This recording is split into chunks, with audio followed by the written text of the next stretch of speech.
Yaitu kalau Datuk Ketemanggungan itu pandangan hidupnya sistem dia memerintah itu melalui sistem Koto Peliang.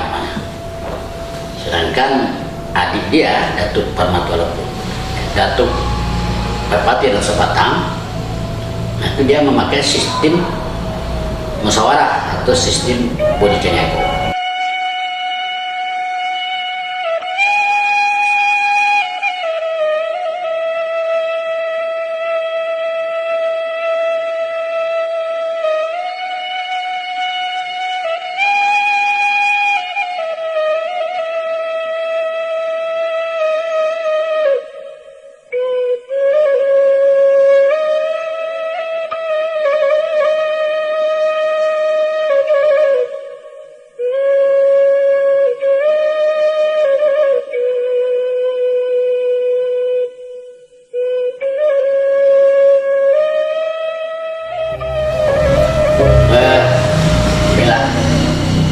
Setelah mendengar pertanyaan daripada saudara Anda tentang perkembangan adat Minangkabau khususnya di wilayah kita Luang Bulu, ya.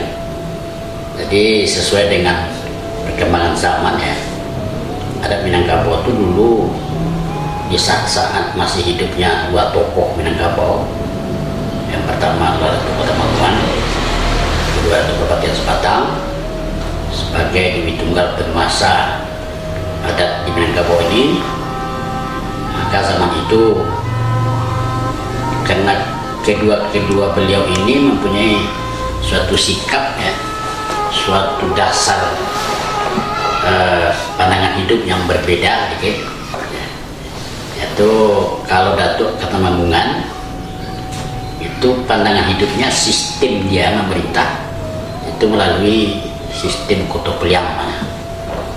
Sedangkan adik dia Datuk Parmatualapu, Datuk Bupati Rasa Batang, nah itu dia memakai sistem musyawarah atau sistem Bodi Caniago. Nah, kalau kedua sistem ini tidak diakomodir pada peristiwa Bukit Marapalang, diperkirakan di pertengahan abad 18 ya, maka kemungkinan Minangkabau ini akan habis dengan terjadinya dualisme atau dua pandangan hidup suku bangsa Minangkabau yang satu sama lain sangat bertentangan. Nah, oleh karena itu kita merasa beruntung di waktu terjadinya perundingan Marapalang, maka pertentangan ini dapat disatukan kembali, di mana perbedaan pandangan hidup Datuk Ketemanggungan dengan pendapat atau pandangan hidup Bupati Rasa Batang dapat disatukan di Marapalang. Itu salah satu keputusan Marapalang itu adalah mengadopsi kembali sistem Koto Peliang, yang sistem Koto Peliang ini bersifat top down, perintah dari atas turun ke bawah. Sedangkan sistem Bodi Caniago dari bawah ke atas, ya. Jadi kalau kita tidak adopsi kembali pada peristiwa Marapalang, maka sampai saat ini Minangkabau akan terjebak pada pertentangan dua sistem. Nah, di Marapalang diperbaiki sistem kedua ini dengan cara apa-apa yang telah diputuskan di dalam fakat musyawarah Bodi Caniago itu menjadi keputusan oleh orang Koto Peliang. Kalau dulu enggak, Koto Peliang membuat satu sistem, Bodi Caniago membuat satu sistem. Tapi dengan adanya peristiwa Marapalang, maka apa-apa yang dirumuskan di dalam musyawarah mufakat Bodi Caniago diserahkan kepada Koto Peliang tanpa dianulir, tanpa dirubah, diturunkan oleh Koto Peliang. Maka semenjak itu bersatulah kembali Minangkabau di dalam satu sistem, ya, memakai sistem Bodi Caniago dan juga menerapkan sistem Koto Peliang. Itu dulu waktu zaman hidup suatu perpaduan sabatan dengan dua ketenangan. Ya.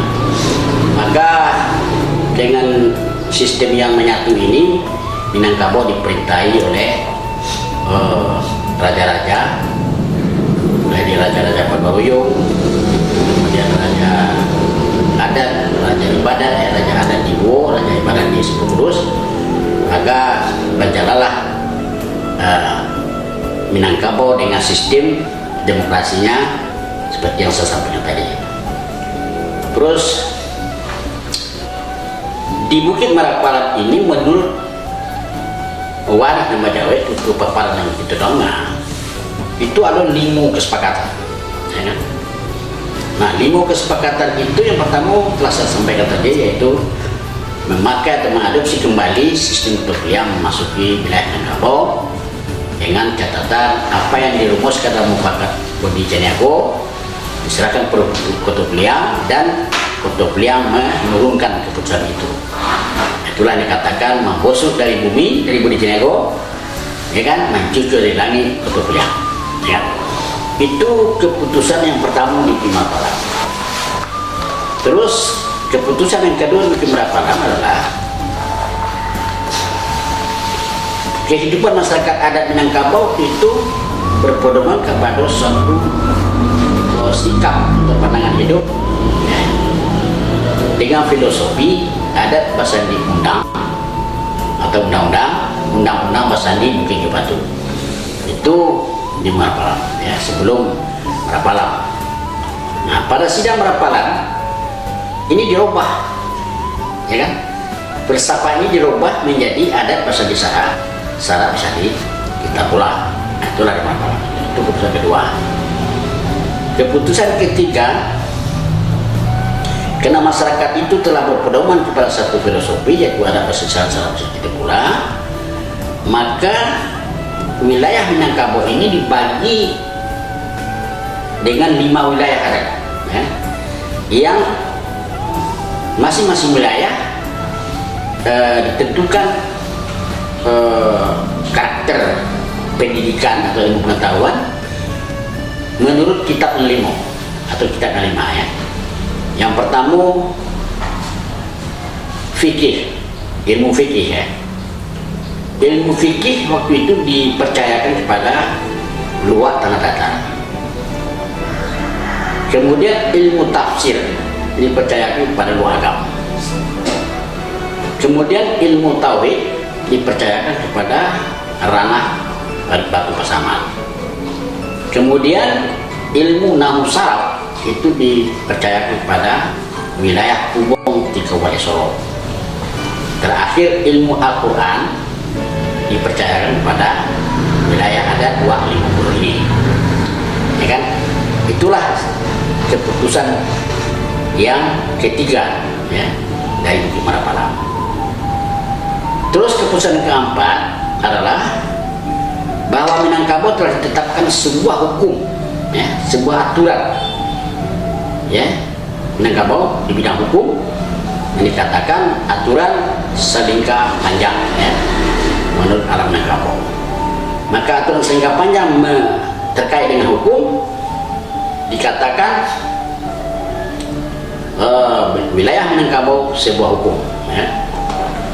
Jadi ada dalam kata-kata filosofi adat, orang Minangkabau itu adalah sapat yang terlibaja, artinya sasar sagamo, sacupak saulang aliang, artinya saadat senimago, sakuni sakunio, artinya sabundang-undang dan sabundang. Itulah yang dikatakan Minangkabau.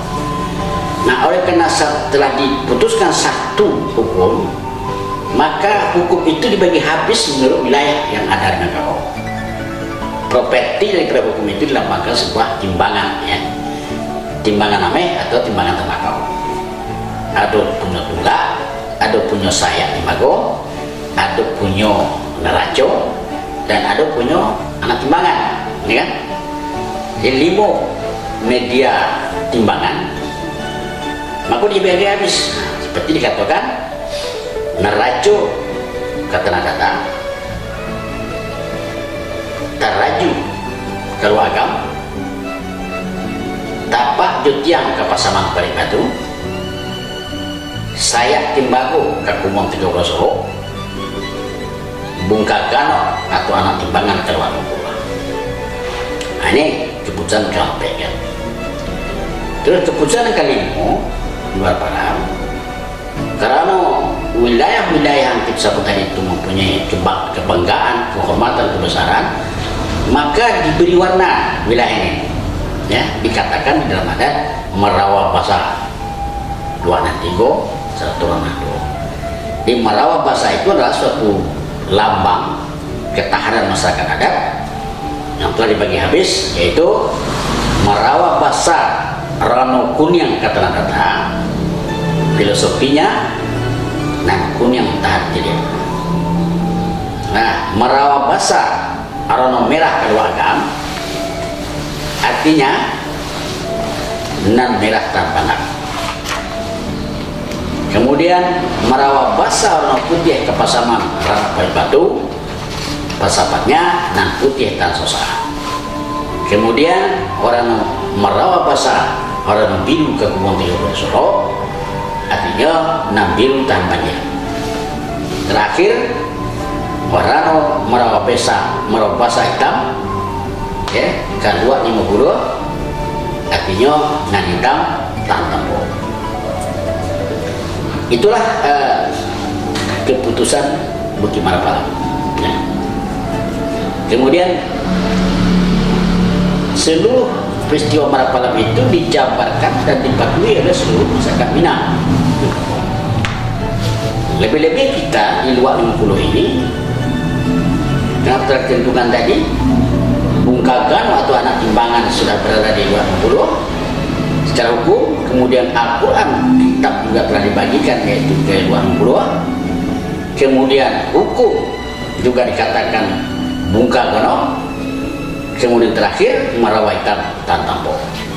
Nah, khusus untuk luar 50 ini kelima kebesaran ini sampai sekarang insya Allah kita patuhi dan kita turunkan dari generasi ke generasi. Nah, mengenai luar 50 ini, di sini ada namanya Raja Mufakat. Ya. Raja Mufakat di luar 50 ini adalah membagi habis seluruh wilayah kerajaan Raja Mufakat 20.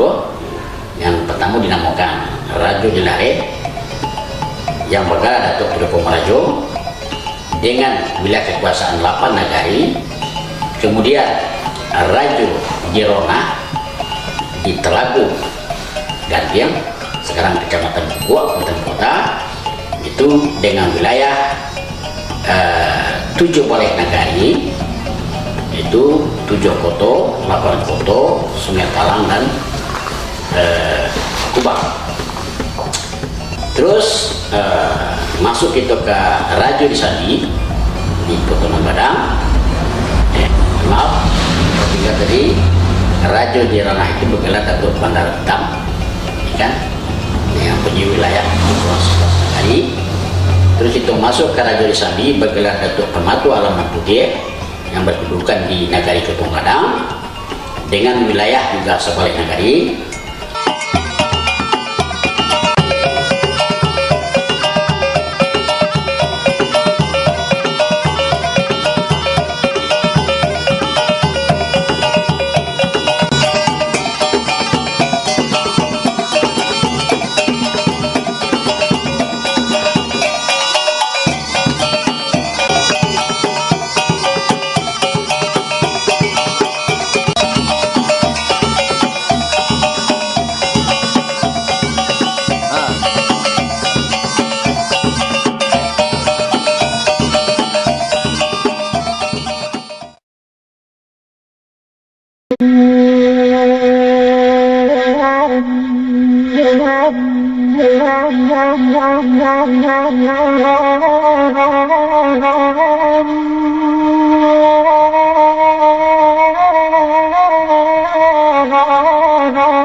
Cangkeh di lereng Pandakian, hari Lo musim lalapeh pobilo sayang disampaikan koma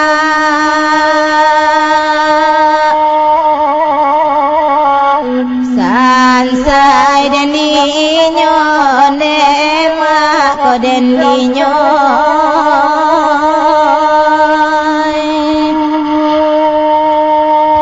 berdua kami mendendangkan solo bacangke ko lagunya asalai sayang basampaikan lambe lamoden nanti juga koma yang punya wilayah Nagari. Terus itu masuk ke Raja Sambi bergelar Datuk Permatu Alaman Putih yang berkedudukan di Nagari Ketong Gadang dengan wilayah juga sebagai Nagari yang terlain Tigo Jadu Dili, ya kan? Terantang Jusari Lama, Tigo Joko Tutu, Anam Jadu di Mudik, Koto Tengah Jebat Bapa, Durian Gadang Jusari Lawe, Suayan Sungai Pelantik. Dua koto di dalam, Koto Gadang Koto Mampai. Itu wilayah hukum dari Datuk Permatu Alaman Putih yang berkedudukan di Koto Gadang. Terus masuk ke Raja di Hulu yang mengalah Datuk si Merajo namanya di 7 kota dalam itu mempunyai wilayah 7 nagari atau 7 wilayah. Yang pertama pada dalam, yang kedua setuju Batu, yang ketiga dalam Bawe, yang keempat setuju Padang, yang kelima setuju Padang Jaya, yang keenam setuju Padang Kuning, yang ketujuh setuju pada dalam. Itulah negara-negara yang terhimpun dalam wilayah Raja di Hulu. Terakhir itu di luar. Nama-nama raja kedua, gelar rajanya Datuk Meraja Indo dan Membangun, berkedudukan di Aitabit, Kampung Dalam Paiwada, dengan wilayah anak 65, Limbukan, Kuning, Sungai Kumuyang, Mengondale, Kemanakan dan 9, Cincin Labuh Kudu, Pariangan, Padang Panjang, Sendara, Tapi Andong, Tanjung Aro, Koto Merapak, 9 jatuhnya kalian. Dusana nomor 2, Tiaka Jokowi Wasok. Di yang luar dan 3 Tara Bukit Limbuku 3 juga tua. Nah, itu wilayah-wilayah yang dikatakan berikut ya. Jadi di dalam wilayah itu ada inyek tua nomor rampek, ya. Inyek tua nomor rampek termasuk raju di dalam fakat, ya kan? Mani inyek tua nomor rampek yang pertama Datuk Bandar Kunyang di Mai Aruri. Di Mai Auduri yang wilayah kerajaannya atau wilayah kekuasaannya adalah Mai Auduri, Banjar Lawe, Sungai Nanyang, Koto Tengah, Baru Gunung dan Koto Tinggi. Nah, itulah wilayah Datuk Bandar Kunyang di Mai Auduri. Terus ada lo inyek tua yang kedua, maka Datuk Meraja Indo Datuk Meraja Indo berkedudukan di Andiang Koto Lawe dengan wilayahnya adalah Andiang, Suliki, Sungai Rimbang, Talang Anau, Kurai dan Pandang Gadang. Itu wilayah daripada Datuk Meraja Indo di Andiang Koto Lawe. Itu namanya inyek nan Rampe. Kemudian inyek yang ketiga ada di Nam Rampe itu adalah Datuk Sri Merajo yang wilayahnya adalah Muka Anak Koto, kan? Dan terakhir di inyek tua Nam Rampe yang berada di Matakus yang menggelar Datuk Raja di Balai. Datuk di Balai itu menguasai sampai kepada 5 kota Kampar dengan penghulu sebanyak 24 atau dikenal dengan Andiko 24. Andiko 24. Terus wilayah-wilayah lain yang berdekatan dengan 250 ekor adalah bertetangga itu yaitu Lintau, Lintau dan dari Tanah Datar ada sebuah negara namanya Tuka. Negara Tanah Datar itu bergabung dengan kabupaten kota. Nah, kemudian berbicara masalah dasar-dasar kehidupan kita beradat di Minangkabau, termasuk di luar Pulau ini, ada suatu hal khusus yang tidak ada di wilayah lain yang ada di Minangkabau, yaitu sistem garis keturunan ibu ya. Itu adalah sistem paling istimewa di dunia. Ya, tidak kita temukan di mana-mana, tetapi di Minangkabaunya hanya ada, yaitu garis keturunan ibu atau kita kenal dengan sistem matrilineal. Kenapa hanya satu-satunya di Minangkabau? Karena itulah keistimewaan Minangkabau. Ya. Kalau suku ibunya, katakanlah suku ibunya Priang, ya. Anak ibu, cucu ibu sampai kepada kepada cucu ibu sampai kemana-mana di bawah itu sukunya tidak berbeda dengan suku ibu, ya kan? Walaupun anak dia jadi suku sama dengan ibu, cucu dia sama dengan ibu, piwik dia sama dengan ibu, cucung sama dengan ibu, cicit sama dengan ibu. Itulah keistimewaan orang Minangkabau.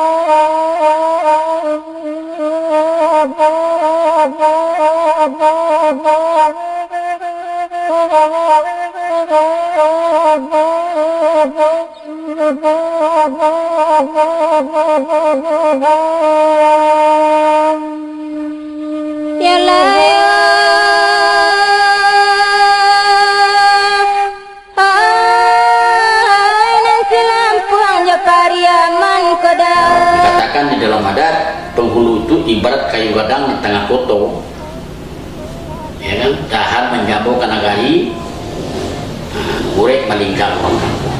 Jadi sebuah batang kayu pohon yang besar itu ditafsirkan pada kehidupan seorang penghulu. Mana dikatakan kalau kayu itu punya orat atau akar, itu katampe baselo oleh seorang penghulu. Kalau kayu itu punya batang yang kue, itu katampe basanda dek korang kampung. Kalau kayu itu punya dahan yang kuat, itu tampe bergantung dek anak cucu mereka. Kalau dia punya cabang, ya, kayu itu adalah pedoman oleh anak ponakan. Kalau dia punya ranting, itu menahan segala persoalan, ya. Dikatakan dalam adat panahan sudi ulak bandia. Jadi seluruh persoalan ini mamak itu harus mampu mengatasinya. Kemudian pohon itu pakai daun, nah, ya kan? Daun itu dikatakan badaun lobek di bana itu penimang salah satu bana. Badaun lobek ribut di akar menimbang salah kena mana. Nah, kalau batang kayu itu punya bungo, maka dikatakan babungo dikira-kira membangun koto nagari. Kalau terakhir daun batang pohon itu punya buah, maka dikatakan babuah labe di mana di makara sojo bersama. Jadi setiap ini mamak dilambangkan dalam adat sebagai sebuah pohon atau sebatang pohon yang fungsinya sudah saya baca tadi. Kalau dia sebagai orat atau akar sampai baselo oleh masyarakat anak ponakan untuk mencari kebenaran, ya kan, sampai ke buahnya itu.